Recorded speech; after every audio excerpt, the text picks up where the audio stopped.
Yaxın oturun əziz izləyicilər, dostlar və eləcə də əziz xalqım. Bu videonu paylaşsaz, istifadələşdirsəz ümumiyyətlə daha yaxşı olar və ümumiyyətlə 1 aprel 2026-cı il vəziyyətinə görə ölkədə müharibə ilə əlaqədar əlilliyi olan şəxslərin sayı 13.972 nəfər göstərir. İndi 5, 10, 15 aşağı yuxarı ola bilər.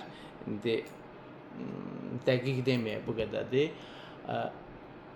Və çox deyil. Mən xahiş edərdim icra hakimiyyətliyindən, bilmirəm kimlərdənsə, kimlərə ki sözüm çatır, müharibə əlillərinin işlə təmin olunması bildiyimiz qazilərin müşkül məsələdir.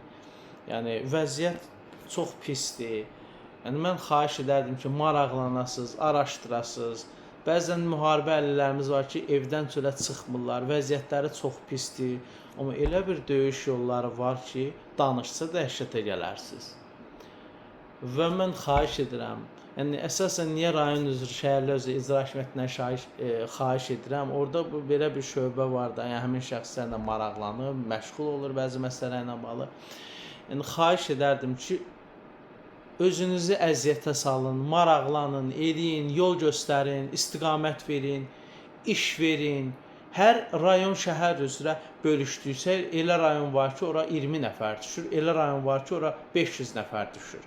Deyək ki, ən böyük Bakı şəhər üzrə neçə, deyək ki, Bakının rayonları üzrə qoy neçə 100 nəfər olsun. Yəni, işlə ölkə üzrə 10.000 nəfər, 15.000 nəfəri işlə təmin etmək çətin deyil.